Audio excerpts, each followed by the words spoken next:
All right, welcome to the Time for All Ages story. I'm so happy to have you here this morning. Great, it's okay.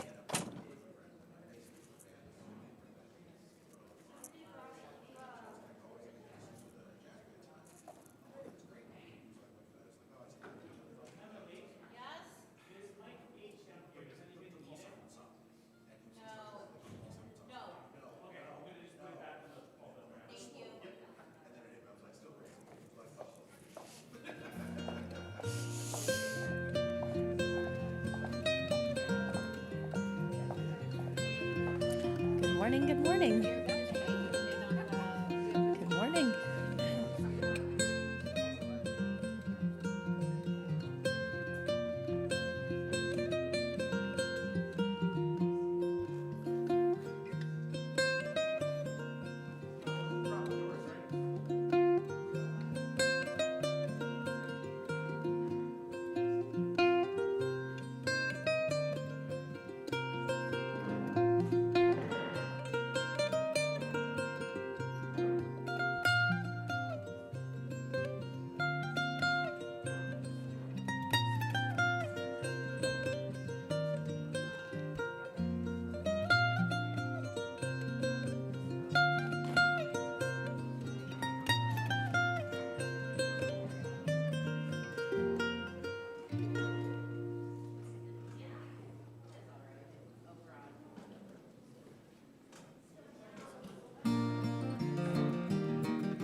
First Unitarian. Please rise in body or spirit as we sing Where Do We Come From?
Good morning.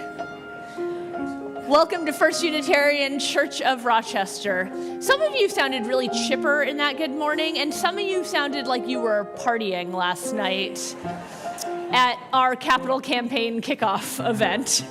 It is really good to see many of you 2 days in a row. I'm the Reverend Sherry Halliday Kwan. I'm one of the ministers that leads this congregation, and I am delighted today to lead worship with it takes all of us, as we're seeing, as Marianne Randall rolls out our candle tables. We're especially excited to welcome today our guest preacher, Liz James, who is a traveling preacher, the founder of the Unitarian Universalist Hysterical Society, and who's also working on a book with the Unitarian Universalist Association, Skinner House Press. Huge round of applause for Liz.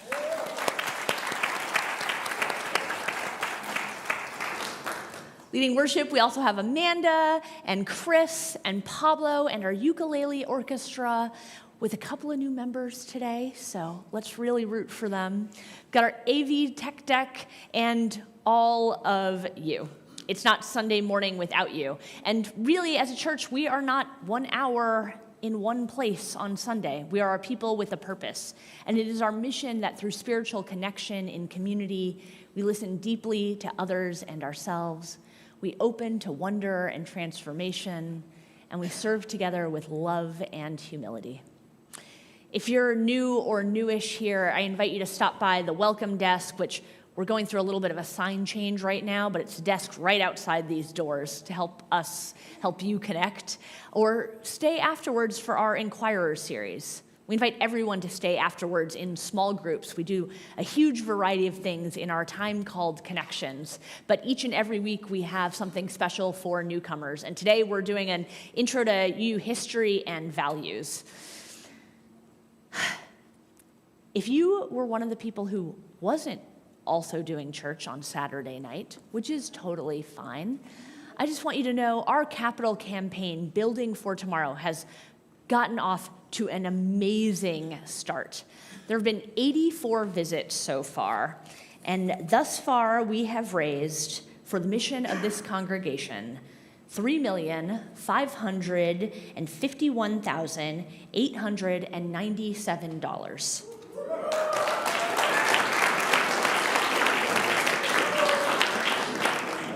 Our goal is to visit every single household in this congregation, which means we've got about 400 visits to go. So I encourage you to say yes when someone reaches out saying we'd love to come visit and share with you about our church's future. And on that note, I'd like to invite John Randall forward. John and Mary Ann were our very first visit of this capital campaign.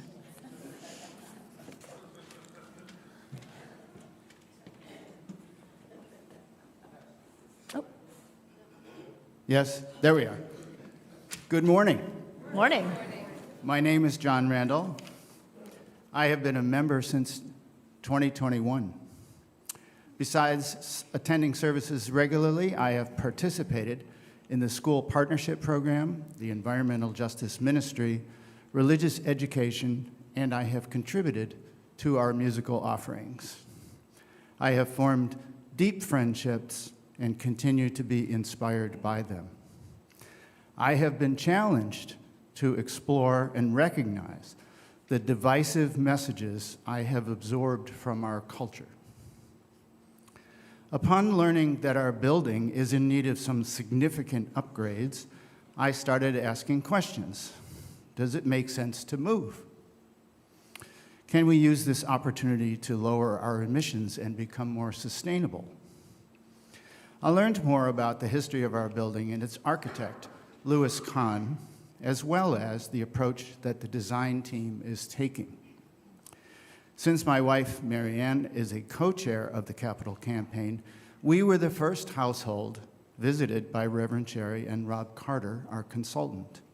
It was a chance to explore my personal relationship with the congregation, and I found it very enjoyable. We were encouraged to make a significant and meaningful contribution. Prior to this meeting, Mary Ann and I had discussed how much we thought we could afford and how much First Unitarian Church of Rochester means to us. It took several days of careful thought and a call with our financial advisor to settle on a figure that felt both responsible and meaningful. First Unitarian Church of Rochester has a long history of rallying in times of need, whether financial or justice related. How much does it mean to me to be another link in that chain? Quite a bit, as I came to realize. I am proud to take up the baton at this moment and hope that First Unitarian Church of Rochester can remain a beacon of hope and justice for many years.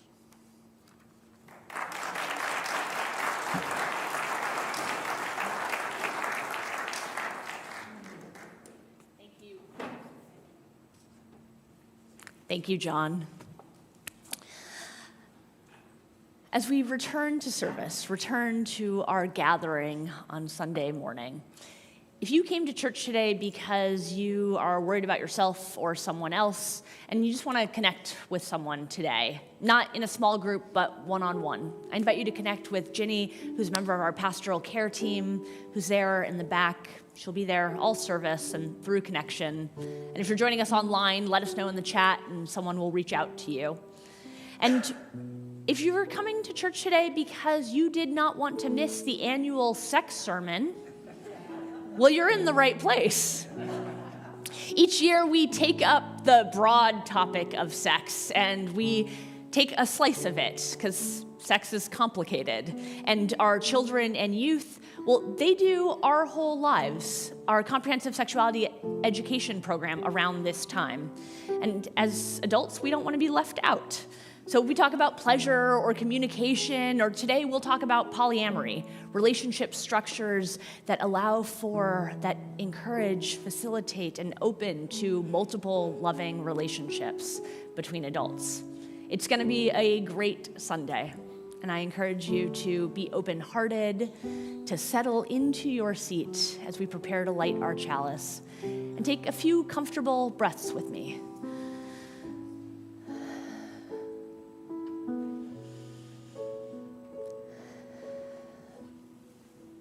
And I'll invite John to physically light our chalice while we join him in our unison words. Life is a gift for which we are grateful. We gather in community to celebrate the glories and the mysteries of this great gift. I invite you to rise in body or in spirit and join me in singing our next hymn.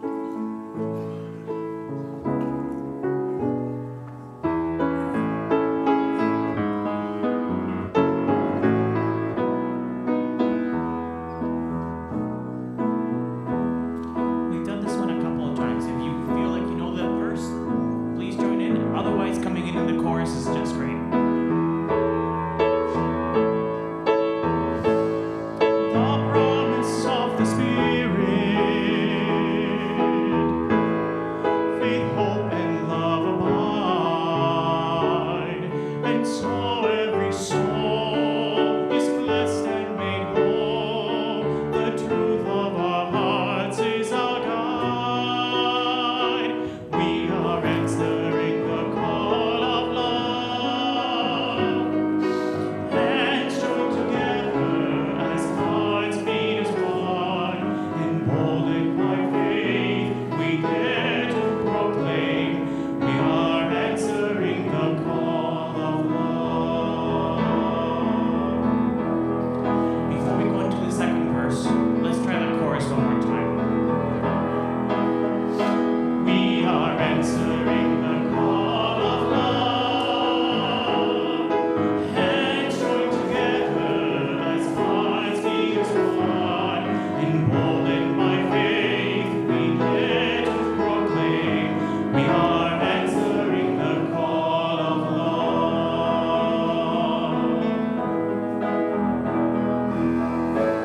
Sometimes we build a barrier to keep love tightly bound, corrupted by fear, unwilling to hear, denying the beauty we found. We are answering the call of love. Hands joined together as hearts beat as one. Emboldened by faith, we dare to proclaim we are answering the call of love.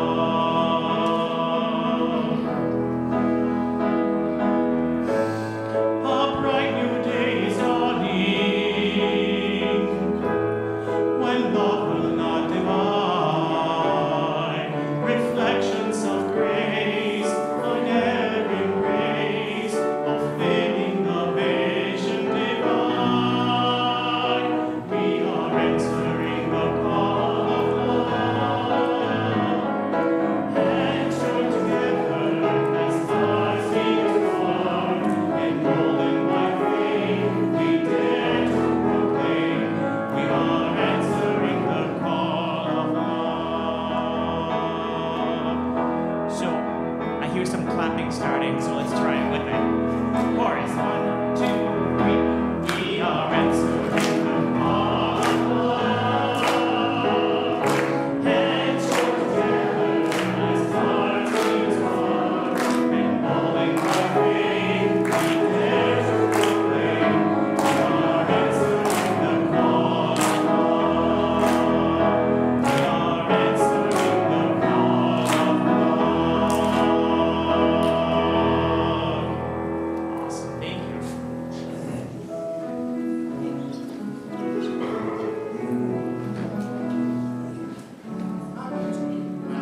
I was on. No, there I am. Hi, my name is Chris Dorser. I use he, him pronouns. And for most of my professional career, I've been involved in an organization called Digital Collegium. We're a group of higher education, marketing, and communications professionals technology folks from social media to the web to all the various ways that we communicate with our students. And our annual conference each year comes in the fall. In the fall of 2016, We were in Memphis, Tennessee. If you have not been to Memphis, sidebar, it's an incredible city. One of the favorite cities we've ever had the conference. Stax, Sun, Graceland, the Civil Rights Museum, just the whole entire city is truly remarkable. But one of our keynotes that year in 2016 was Kimberly Bryant. Kimberly Bryant was at the time the founder and CEO of Black Girls Code. Black Girls Code is an organization that does pretty much exactly what the name says that it does. I had the numbers, and I'm going to get them wrong. 17% of technology degrees are earned by women, and like 2% are earned by women of color. And so Black Girls Code works with young women to help increase diversity and visibility in the technology field. And so this keynote was remarkable, and there were 700 of us sitting in this ballroom.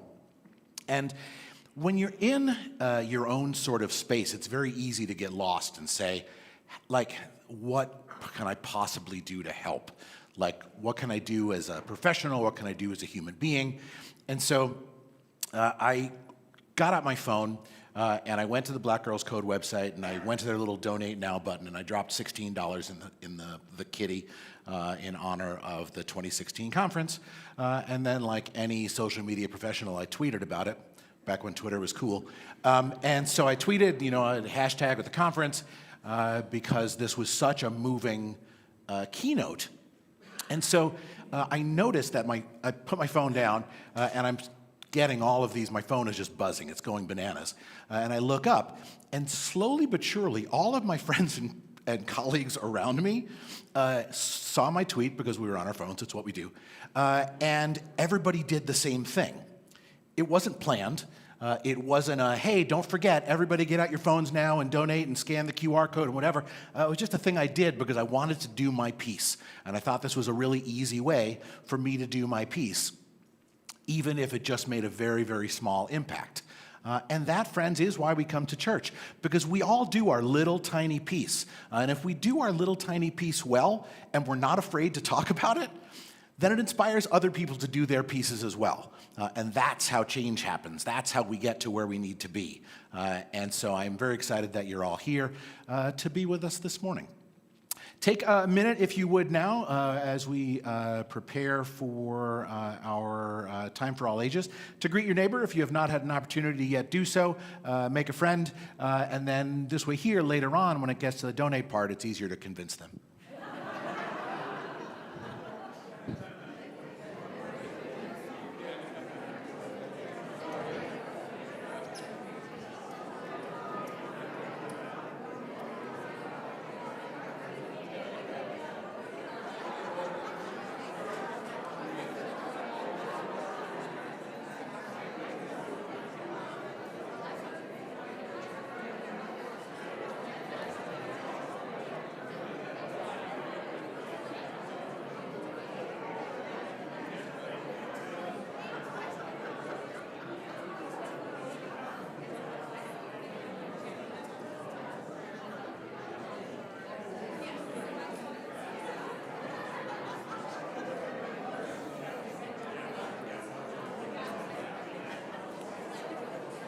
I want to welcome you to end your conversations for now.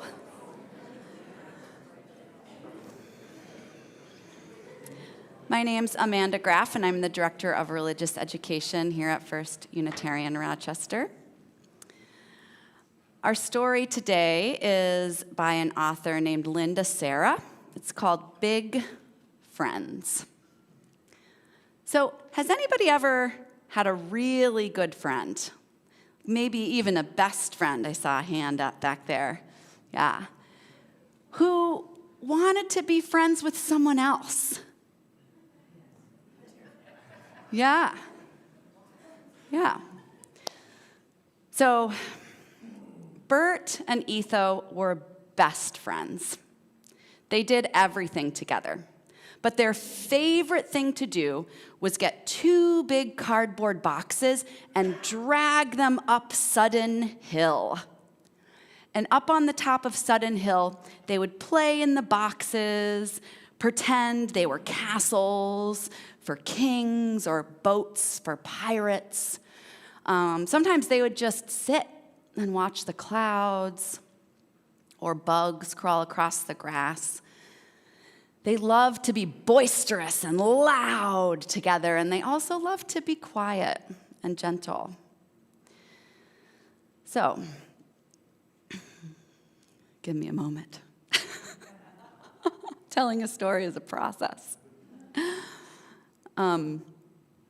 So, one day, they saw coming up the hill toward them another little boy. He was small, and he was also carrying a big box. And when he got to the top of the hill, he said, "Hi, my name's Shu. I want to play." And it turns out Shu had been looking for a box, and he had been just watching these boys have so much fun, and he finally got the courage to come up the hill and ask to play. And so Bert and Etho looked at each other. They really liked their 2x2 rhythm. But then Etho smiled, and he said, "Sure, you can play with us." And so Shu was so excited, and he brought his box, and they all played together, kings in castles and pirates on ships. They watched clouds and bugs crawl in the grass. And by the end of the day, they just had a great time. But Bert felt strange. How do you think he was feeling? Jealous, maybe. Anything else? Lonely, maybe.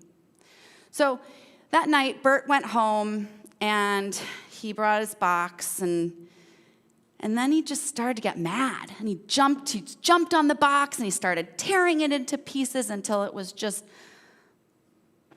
small little pieces of cardboard on the floor. And that day, Bert decided to stop going up to Sudden Hill. He didn't want to go anymore. And so Shu and Etho would come and knock on the door and say, "Do you want to play?" And Bert would say to his mom, I don't want to play. Just tell them I'm busy. I don't want to come play." And so Bert spent time in his room, mostly drawing 2 boxes sitting side by side. But then one day, he heard a voice at the door, and it was Shu's voice. And he heard Shu say, "Hey, will you ask Bert if he wants to play? We made something for him. We made something special."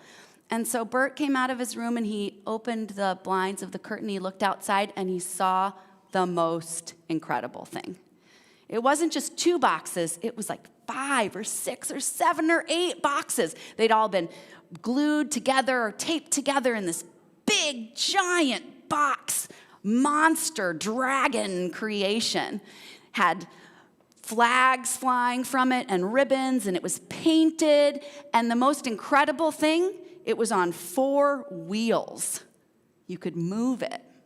So Bert was this really touched him. So he came outside, and he had to see it up closer. And Shu and Etho said, "Do you want to come up Sudden Hill? We're gonna take this guy. His name's Mr. Climb Fierce, and we're gonna bring him up Sudden Hill and play." And so Bert was like, "Yeah, okay." So they all worked together to drag Mr. Climb Fierce on its wheels all the way up to the top of Sudden Hill, and did they have an incredible day of play and fun together. And inside Mr. Climb Fierce were more boxes, a box of lemonade and cookies. And so after they had played for hours, they sat down in the grass, had a snack, and watched the clouds and the bugs crawl through the grass. And Bert liked Shu. Shu was kind, and he was funny, and he was brave. He liked their 3x3 rhythm, their Bert, Etho, Shuiness. It was new, and it was good. May the story unfold in your hearts until we are together again.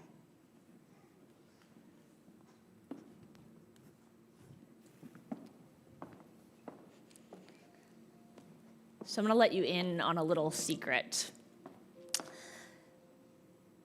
the annual sex sermon, we basically never talk about bodies during it, which is weird, I think. So for our prayer today, I'm going to invite us into a practice that we do every now and again around here, a body prayer. I invite you to rise, so you're welcome to sit if that's more comfortable for you.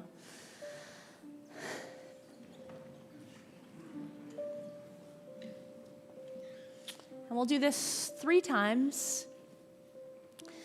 So we begin with our hands at our heart. Some people pray like this. And I'll talk less each time, but I'm going to talk a lot this first time. So we'll reach up towards the sky, or really towards our ceiling, which is a blessing that those who built this church made for us. And let our hands fall to the side, reaching out to those around us. And bending toward the ground, scooping up every good thing we need, no more and no less, and pressing it into our hearts, taking what we need. So we start again in prayer, and we reach up,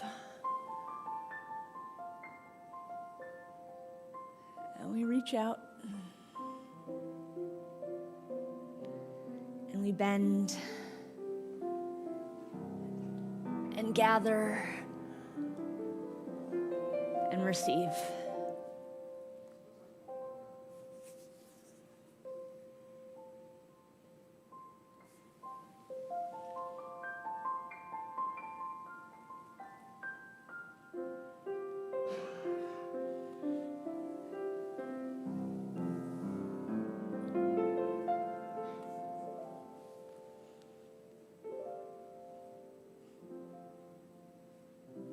Amen. You may now be seated.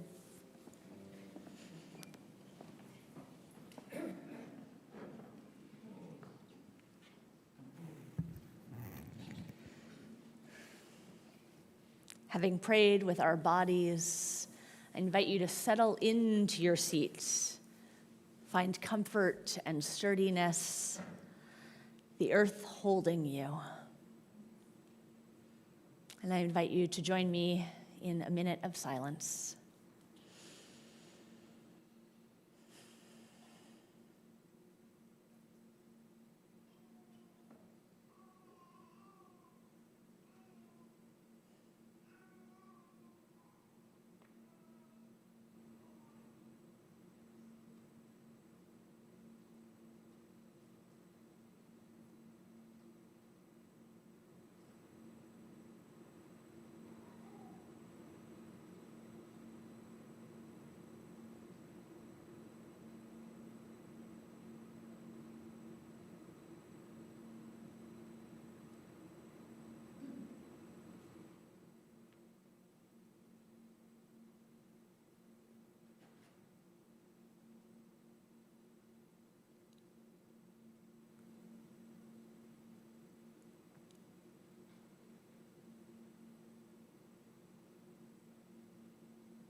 Spirit of life, God of many names and no name at all, force of love and liberation, help us to feel held in this moment and this place. Help us to keep our hearts open and tender, our bellies vulnerable, when the world teaches us to be scared, to close in, to move out of scarcity. Help us to know the generosity and love of others. and help us to find the kindness and courage within ourselves.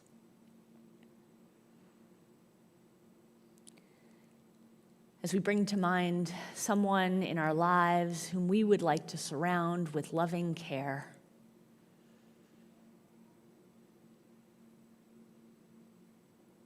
help us to know the love of this room and send it to that person.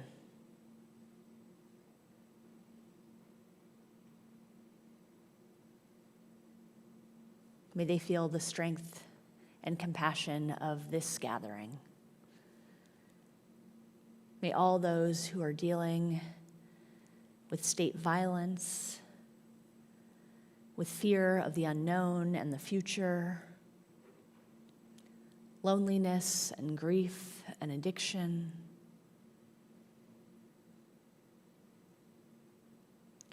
or simple cold, know the warmth of this place.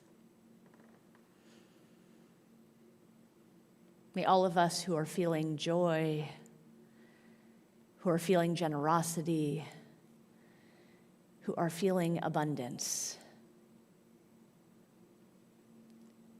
open and share that with one another. May this be a place where by our gathering we are strengthened. Amen.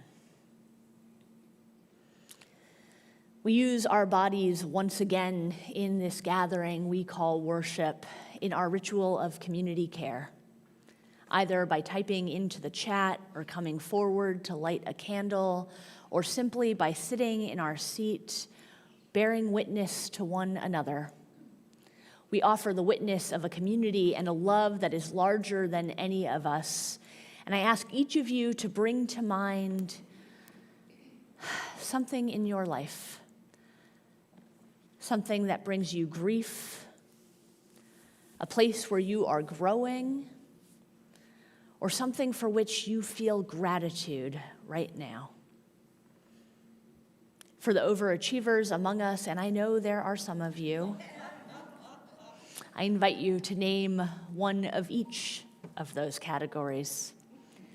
A grief, a growth, a gratitude in your life. And I invite you to come forward and share it at the altar of community. If you'd like an usher to bring you a candle, I invite you to raise your hand. Come, let us witness to one another's hearts and lives.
May all these flames and those that we kindle in our hearts be held by the embrace of this community and by a larger love that is with us always.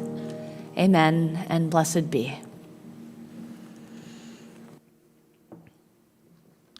Our musical meditation today is hymn number 318, We Would Be One.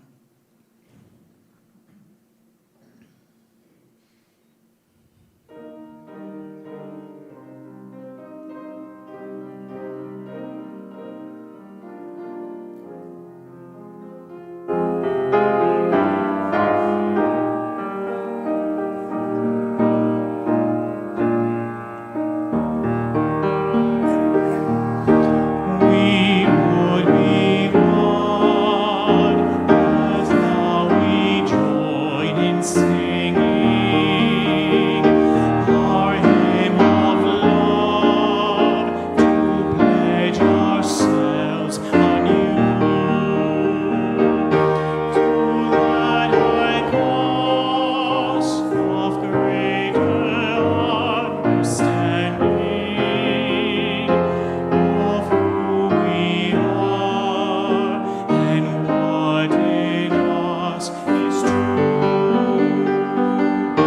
We would be one in living at each other to show to all a new community.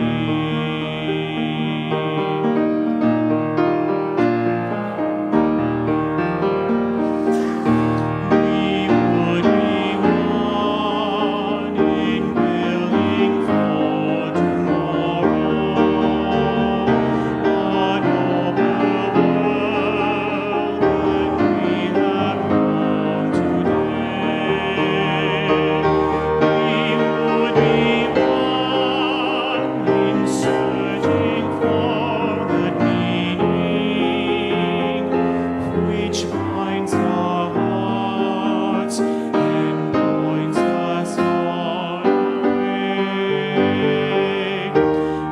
As one we pledge ourselves to greater service with love and justice, strive to make us free.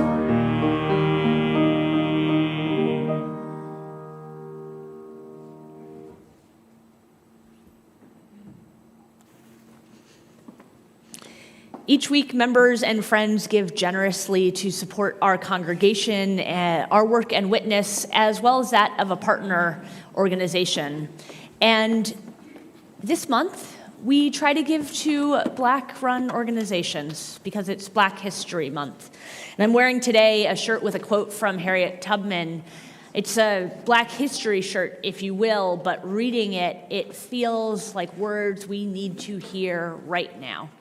It is as if a solid grasp of Black history would prepare us for the present we are in. But we give this month to Black-run organizations because we believe too in Black futures. And so today we split our collection with the Avenue Black Box Theater. It is a theater community on Joseph Avenue that brings kids and teenagers from the neighborhood to write, produce, and star in theater productions for their empowerment and that of the broader community. I invite you to give generously. You can give online through the Church Center app. There's a QR code, I think, as Chris said earlier, and that'll come up, and you'll see how to do that. Our ushers will also come forward with baskets. Our offering will now be received with humility.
Good morning. Thank you so much for inviting me this morning. Thank you especially for the weather. It makes me feel right at home as a Canadian. So heads up, I had warned Sherry, the sermon isn't as much about sex as it is about relationships. She says that the sex sermon is never quite about sex every year, that it's always about communication in some way. With UUs, it's always about communication, isn't it? So I'm going to start by telling you a story, which is the story that I always tell when I'm asked to talk about polyamory. It's a story I used to think was just about polyamory, although lately I'm not so sure what it's about. I was 22 years old, standing in the hallway outside a hospital room, ready to do my very first hospital visitation. I was a brand new UU, and I thought I was pretty good at it. I don't mean to brag, but my attendance at the Karen Connection Committee meetings had drawn such attention that they made me chair at the second meeting. Yeah, congratulations is right. As chair, I was visiting Pat Adams, who was my church hero. She was this warrior, badass, love-filled, inspirational matriarch woman. And during her long life as church leader, she had taken care of everyone in this congregation. And now, as her life was nearing its end, it was time for her church to give back. And I was going to provide the best deathbed visit ever. I had done my research. Googling how to talk to dying people had not proved particularly fruitful, so I had asked my then-fiancé Gary, who worked with cancer patients, for advice as he was dropping me off at the hospital. He said, sometimes dying people do want to talk about death, and if that's the case, it's good to be there to listen, but that mostly I should follow Pat's lead. I don't know about her lead, I said. She asked me to bring the minutes of the Karen Connection meeting she missed. What does that mean? Gary laughed. I hope you brought them, he said. And so now I stood outside Pat's hospital room, running over potential opening sentences in my mind.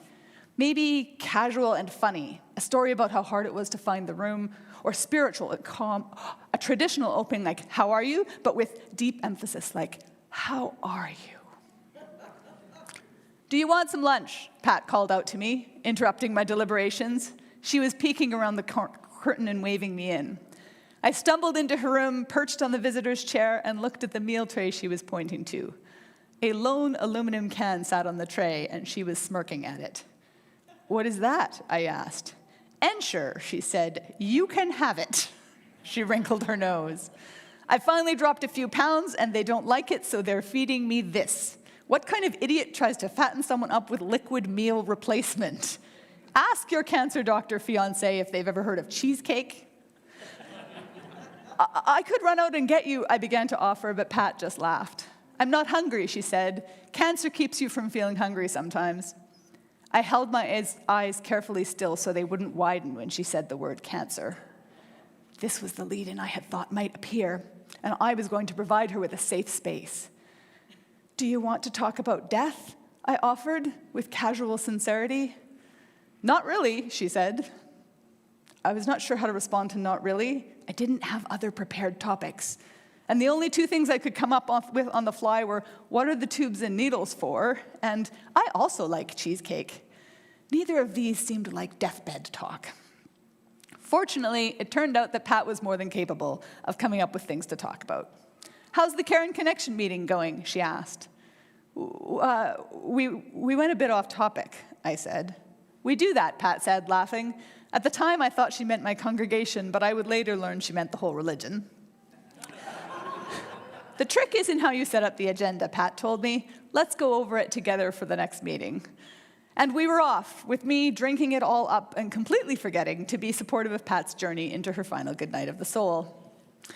After we were done our business, Pat wanted to know about me, about how I'd found Unitarian Universalism, about my partner and his work, and if he was the kind of doctor who had enough pull to change hospital policy so they would serve cheesecake instead of Ensure.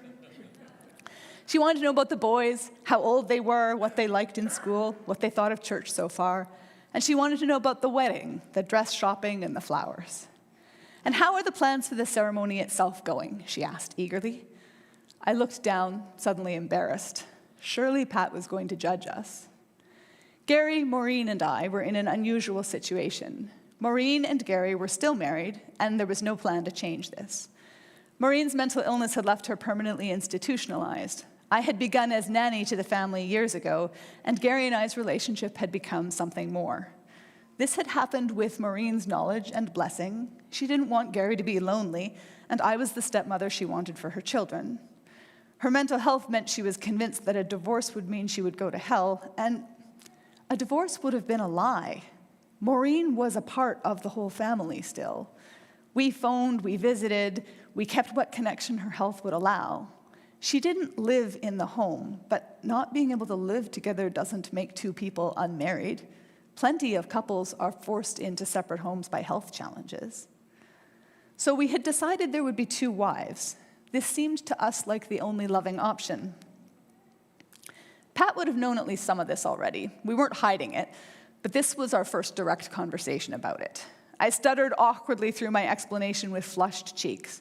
Pat would have been born in the 30s or 40s, and I figured she would have had certain attitudes about non-traditional relationships. I assumed a lot about Pat, what she would need as a dying person, what she would think of my family and its choices. She, however, made no assumptions about me. As I told our story, Pat's face didn't look judgmental, it looked curious. "Who's officiating your ceremony?" she asked conversationally. I shrank down further. "Us," I said. "Do you want to officiate your own ceremony?" she asked, tilting her head to the side. I did not. The whole point of the ceremony was to create a sense of permanency and legitimacy. After years of not being sure if I would disappear from underneath them, the boys needed me to stand up in a white dress and say once and for all, "You have two mothers. We are a real family, all of us together." We needed to explain to our extended community that we were a family too. We wanted to take this strange creature that had been cobbled together out of tragedy and rejected in so many places and make it real. Well, no minister was going to touch that kind of thing. So we were planning to do it ourselves. We would stand up there on our own, humiliatingly aware there was no one willing to stand beside us. "Hand me the phone," Pat said, as I finished telling her about this. "I will call Tony." Tony was what we call a lay chaplain in Canada, a church member with the training and credentials to do rites of passage. "You can meet with him," Pat said cheerfully, "and see if you're interested in what he has to offer." "Will he offer?" I asked in a small voice. "Love makes a family," Pat said firmly. "It's kind of our thing." I did sort of know that. I mean, I'd seen the rainbow sticker on the Director of Religious Education's door that said, "Ask me about family values." And I'd heard the words, "Whatever your faith, whatever your heritage, whomever you love," on Sunday morning. But I figured whomever you love was code for it's okay to be gay. I didn't think it meant whomever. I didn't think it meant me. "But is it allowed to," I began again with growing hope. "Who could stop us?" Pat asked, grinning widely. I wasn't sure. It wasn't clear who decided what was heresy in this religion full of heretics. "This is what we do," Pat said, her voice filled with joy and pride as she dialed Tony's number from memory. "This here is the whole point of it all."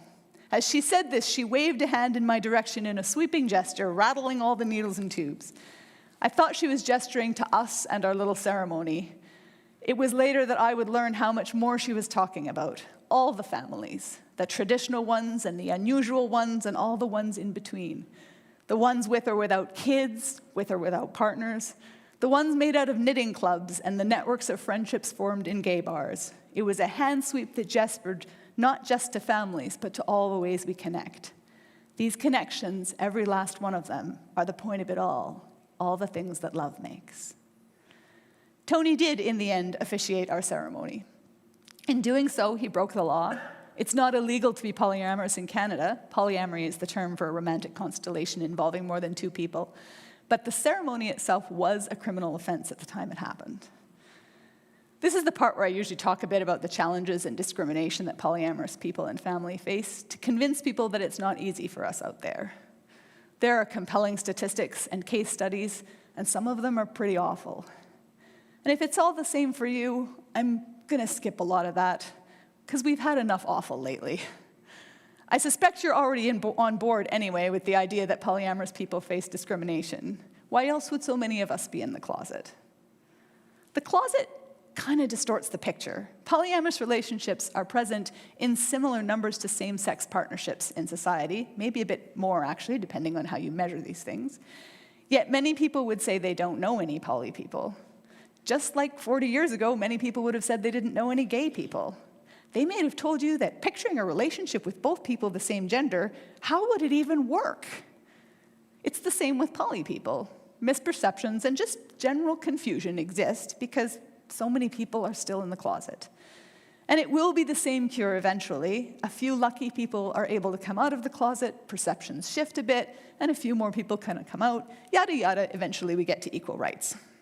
It's a process that all of us get to participate in, since coming out of the closet isn't just about the person coming out, it's also about the people who make coming out safe, like Pat did for my family. Which brings me to the question I have about this story. It's a question that has sat for me at the heart of this story for 25 years. How did Pat know to respond the way she did? She was a lot older than me, born in the 30s or 40s. I know from some of our other talks, she wasn't taught a ton of acceptance of diversity growing up. So she had to unlearn a whole bunch of stuff just to accept same-sex partnerships, which she had done. She had Tony's job before he got sick, and so she'd been performing same-sex unions in that role for decades, because who could stop her? Our congregation was a welcoming congregation, but the welcoming congregations at that time were very conservative by today's standards. The materials had no mention of gender diversity, let alone relationship structure. In hearing the story I told her about our family, Pat had no framework, no concepts to help her make sense of it. Heck, I had no framework. I just knew that our family wasn't our family if someone got left behind. We didn't, Pat or I, even know the term polyamory. But Pat had all the language she needed. She had love makes a family, and that was enough. How did she know to do what she did? I have learned the answer to this question slowly, over decades, as my identity as a UU and a poly person has deepened. I've gotten to know so many other polyamorous people in and out of the closet, and I've realized we really are just regular people doing regular stuff. Mostly. We use Google Calendar a lot more than average, I would say. Other than that. Oh, and we do a lot more processing than average. Poly people spend a lot of time in discussion, actually. We make a lot of agreements. Does this sound at all familiar? Much discussion about how we will all be together? Poly people would say agreements, UUs would say covenant, but the process is very similar. In fact, talking to someone who's never been exposed to polyamory is similar in a lot of ways to talking to someone who has never been exposed to UUism.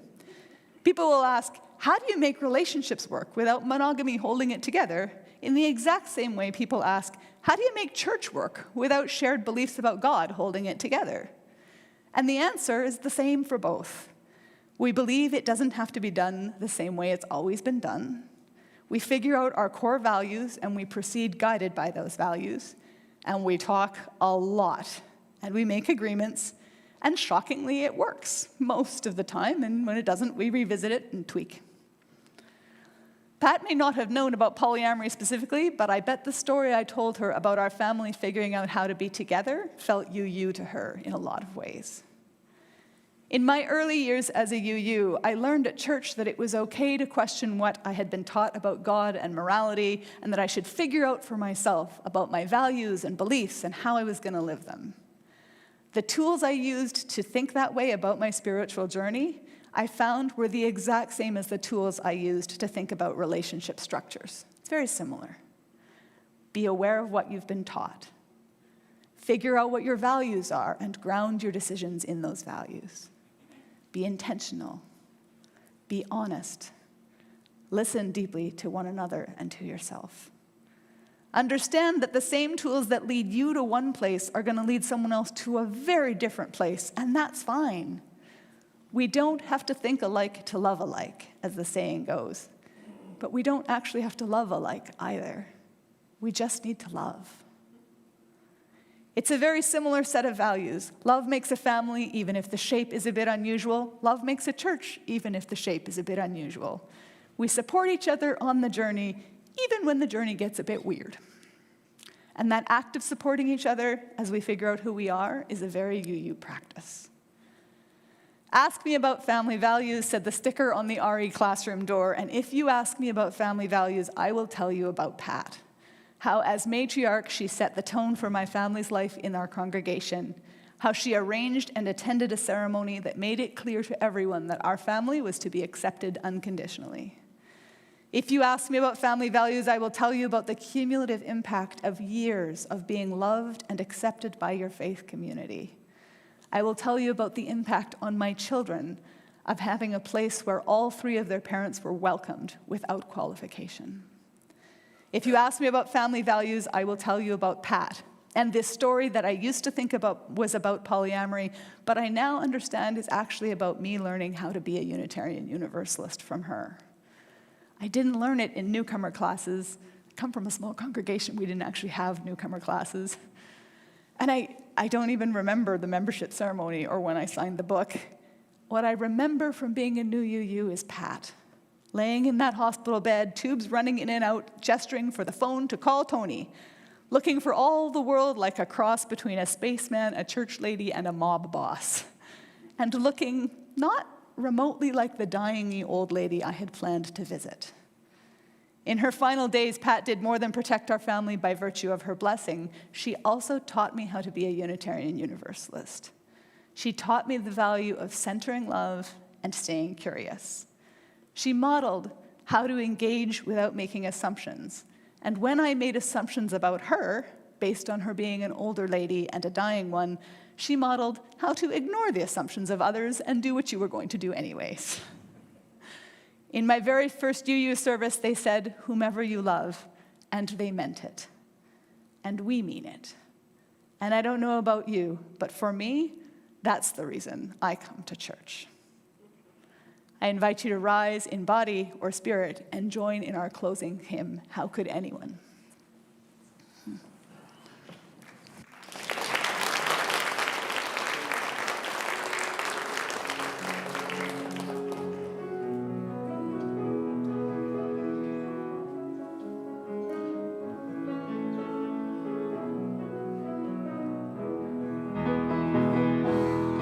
How could anyone ever tell you are anything less than beautiful? How can anyone ever tell you were less than whole? How could anyone fail to notice that your loving is a miracle? How deeply you're connected to my soul. How could anyone ever tell you were anything less than beautiful? How could anyone ever tell you were less than whole? How could anyone fail to notice that your loving is a miracle? How deeply you're connected to my soul.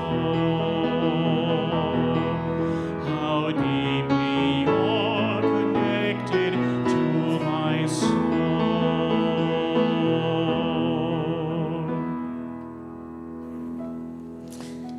I imagine many of you didn't come to church today thinking the polyamory sermon would make you cry, but, well, we surprise ourselves, don't we? Maybe you'll surprise yourself at Connections after this service. There's coffee through that door, and our Newcomers Inquirers series on history and values through this door. Otherwise, we've got the This Is What Democracy Looks Like group that's meeting, the Coming of Age Family Breakfast, Links of Love, a solidarity action with Minneapolis. That's an all-ages gathering. Our Buddhist Fellowship is meeting, our 20s and 30s group is meeting, as well as Parenting Matters. And if you didn't find anything that interests you in there, well, I advise you to get curious, grab a cup of coffee, and just talk to people out in the lobby. I invite you to join me in our unison words as we extinguish our chalice.